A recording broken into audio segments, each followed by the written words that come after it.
Hi everyone. I'm going to start with a question for all of you. I'm going to play you a sound, and I want you to tell me if you recognize this sound. And what about what species this is? It's almost as if we're more likely to recognize the sounds of traffic than those of the birds around us.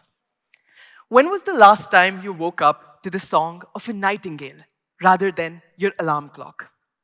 While I'm now a wildlife conservationist studying environmental studies, I remember my childhood vividly.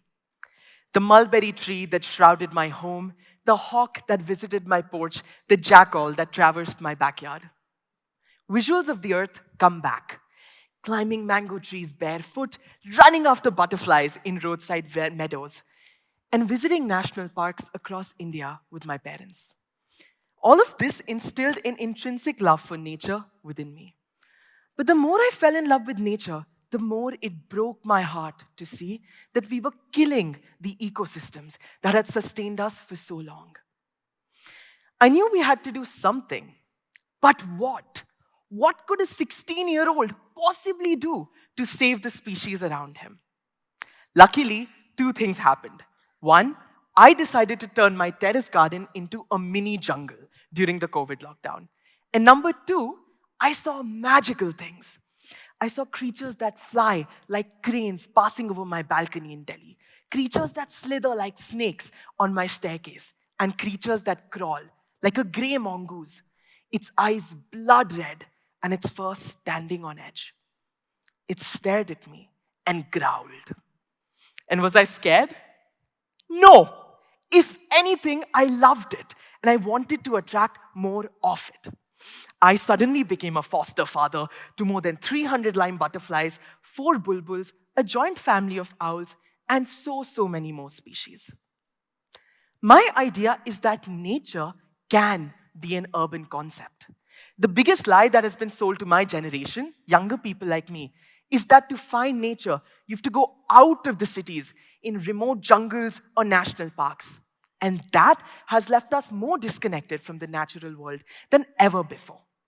My hometown, Delhi, 500 species of birds, the second most in the world. This Mumbai, thousands of flamingos. London, red foxes in your backyard. New York, white-tailed deer dancing like Michael Jackson on the highways. If I told you I had a button and I could press it to greenify your city, would you ask me to do it? That magical button is called rewilding. Think of your house as not just a house, but an ecosystem.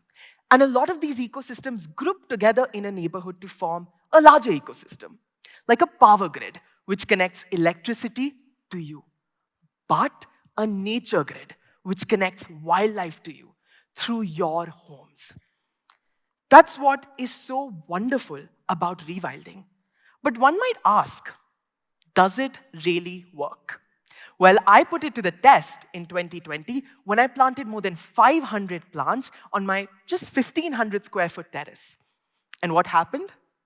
It was magical. I saw more than 100 species of birds in my own balcony. I saw more than 25 species of butterflies. The air levels became cleaner, the temperatures dropped, the fog reduced.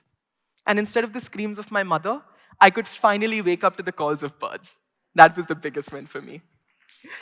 So now, I'm going to quickly teach you all how to do it. Number 1, find a place. Number 2, plant host plants, which are plants where butterflies lay their eggs, like milkweed.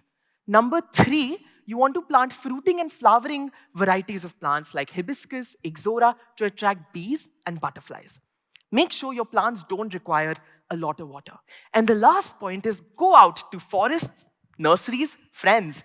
Get cuttings, saplings, and seeds that you can put into this urban forest.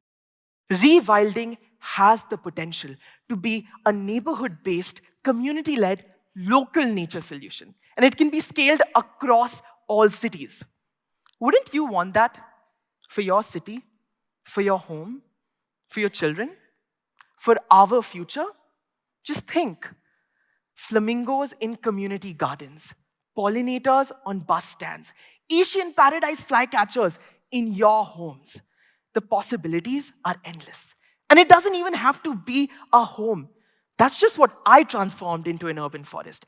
It could be anything as simple as a balcony where you attract 4 different species of butterflies. So you can see this is my before, this is the after. Just 4 different species of butterflies, a window where you grow food, a roadside where you plant native trees. Just about anything. Look, climate change is a big issue, and I cannot sell you a solution today. I'm not a climate scientist. I'm just 20. We cannot end climate change by rewilding. But what we can do, instead of putting up a story that says, save the trees, we can actually go and save some trees by planting them. I don't want my generation to be the last one to get to see wildlife in the wild. I don't want my kids to only see animals in pictures taken by photographers like me or in the metaverse. So I ask you to join me today. Help me greenify cities one home at a time. It's time we stop being armchair activists and transform into being farm chair activists. Thank you so much.